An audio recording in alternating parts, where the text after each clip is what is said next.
आप देख रहे हैं आदित्य भारत न्यूज, साहस सच कहने का। और भारतीय जनता पार्टी के प्रदेश के अध्यक्ष श्री स्वतंत्र देव सिंह जी, केंद्रीय मंत्री और मोहनलालगंज से लोकप्रिय सांसद श्री कौशल किशोर जी,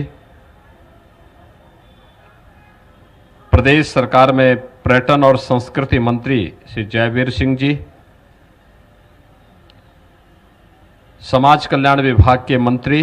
श्री असीम अरुण जी, अंतर्राष्ट्रीय बौद्ध संस्थान के अध्यक्ष भंते शांति मित्र जी, अंबेडकर महासभा के अध्यक्ष उत्तर प्रदेश अनुसूचित जाति वित्त एवं विकास निगम के अध्यक्ष डॉक्टर लालजी प्रसाद निर्मल जी, उत्तर प्रदेश अनुसूचित जाति वित्त एवं विकास निगम के उपाध्यक्ष विश्वनाथ जी, अंबेडकर महासभा के महामंत्री श्री अमरनाथ प्रजापति जी, कोषाध्यक्ष डॉक्टर सत्यवती दोहरे जी, अंबेडकर महासभा के अन्य पदाधिकारीगण और उपस्थित भाइयों बहनों, आज अत्यंत पावन तिथि है। 131 वर्ष पहले आज ही के दिन मध्य प्रदेश के मऊ छावनी में बाबा साहब डॉक्टर भीमराव अंबेडकर ने जन्म लिया था। आज की तिथि खालसा पंथ की स्थापना की तिथि भी है और बैसाखी का पर्व भारत की सनातन धर्म की परंपरा में आदिकाल से हम लोग पवित्र तिथि के रूप में आज की तिथि को मनाते रहे हैं। मैं इस अवसर पर आप सबको बाबा साहब भीमराव अंबेडकर की पावन जयंती की, बैसाखी पर्व की, महावीर जयंती की भी हृदय से बधाई देता हूं और आप सबके प्रति अपनी शुभकामनाएं व्यक्त करता हूं। मैं आज के इस अवसर पर प्रदेश भीमराव अंबेडकर जी को कोटि कोटि नमन करते हुए भारत को, एक स्वतंत्र भारत को कैसा भारत बनना चाहिए, इस प्रकार की दिग्दर्शिका के रूप में भारत के संविधान को प्रदान करने वाले बाबा साहब भीमराव अंबेडकर जी को प्रदेशवासियों की ओर से विनम्र श्रद्धांजलि भी अर्पित करता हूं। भाइयों बहनों, हम सब इस बारे में जानते हैं कि भारत के संविधान में समानता, न्याय और बंधुत्व की भावना का जो भाव डॉक्टर भीमराव अंबेडकर जी ने दिया है, उन भावनाओं का परिणाम है कि दुनिया के अंदर सबसे बड़े लोकतंत्र के रूप में आज भी भारत दुनिया के लिए न केवल एक आश्चर्य बना हुआ है बल्कि एक नई प्रेरणा के साथ आगे बढ़ रहा है। हम सब आभारी हैं प्रधानमंत्री मोदी जी के, जिन्होंने बाबा साहब भीमराव अंबेडकर जी को सर्वाधिक सम्मान दिया। बाबा साहब भीमराव अंबेडकर की पंच तीर्थों की स्थापना मऊ छावनी मध्य प्रदेश में, दीक्षा भूमि नागपुर में, चैत्य भूमि मुंबई में, शिक्षा और जहां उन्होंने वकालत प्रारंभ की थी इंग्लैंड के उस भवन को लेकर के, और जहां महापरिनिर्वाण लिया था दिल्ली के उस भवन को भी उनके एक भव्य स्मारक के रूप में भीमराव अंबेडकर सांस्कृतिक केंद्र के रूप, अंतर्राष्ट्रीय सांस्कृतिक केंद्र के रूप में उसे विकसित करके पंचतीर्थ के रूप में बाबा साहब भीमराव अंबेडकर को सम्मान देने का कार्य किया है। यह वर्तमान और भावी पीढ़ी के लिए एक नई प्रेरणा है, एक नया प्रकाश भी है। आदरणीय प्रधानमंत्री जी से प्रेरणा प्राप्त करते हुए सरकार ने अनेक कदम उठाए हैं। खासतौर पर जो चर्चा यहां पर चली, आजादी के बाद पहली बार यह एहसास हुआ कि हर गरीब और हर वंचित को उसके सिर को ढकने के लिए आवास की आवश्यकता है, और अगर वह स्वयं उस प्रकार की स्थिति में नहीं है तो उसे यह सुविधा सरकार स्वयं उपलब्ध करवाने का कार्य करेगी। और आज उसे यह सुविधा उपलब्ध करवाने का कार्य सरकार के स्तर पर प्रारंभ हुआ है। उत्तर प्रदेश के अंदर 43 लाख से अधिक गरीबों को एक एक आवास, प्रधानमंत्री आवास योजना और मुख्यमंत्री आवास योजना में उपलब्ध होना, यह बाबा साहब भीमराव अंबेडकर के ही सपने को साकार करने जैसा है। हर गरीब के पास अपना शौचालय हो, बिना भेदभाव के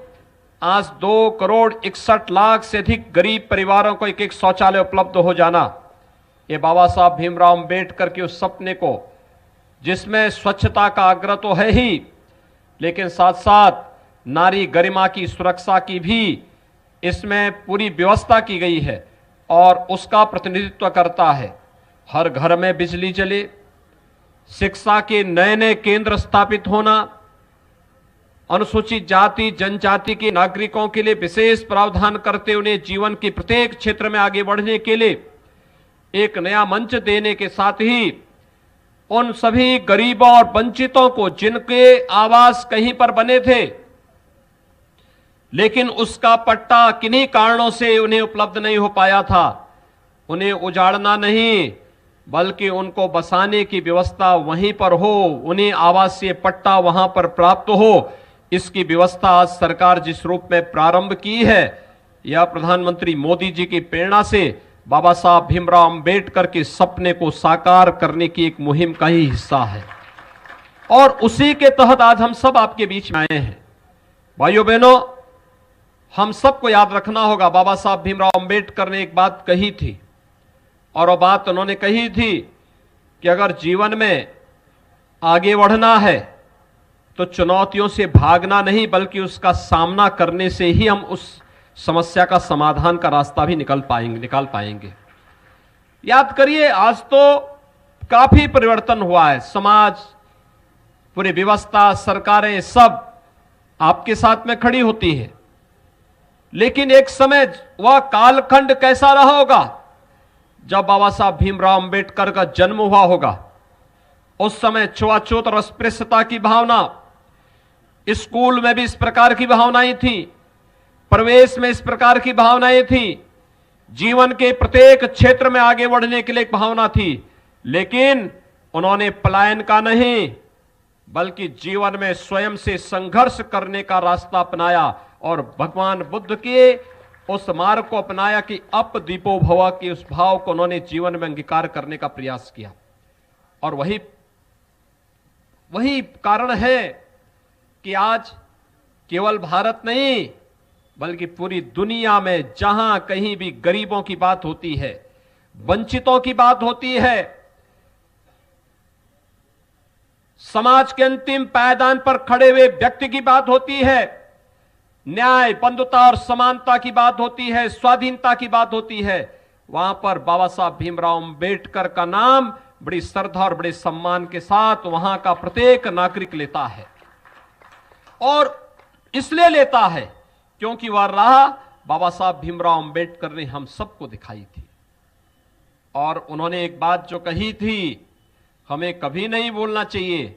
हम आदि से अंत तक सदैव भारतीय हैं। इस भाव को अपने जीवन का हिस्सा बना करके जब हम कार्य करेंगे तो सदैव जीवन में सफलता का मार्ग सदैव हमारे जीवन में चूमता हुआ दिखाई देगा। मैं अंबेडकर महासभा को इस बात के लिए हृदय से धन्यवाद देता हूं कि उन्होंने इस लंबी परंपरा को 1991 से लेकर के लगातार इसको आगे बढ़ाने का कार्य किया। जब बाबा साहब भीमराव अंबेडकर की शताब्दी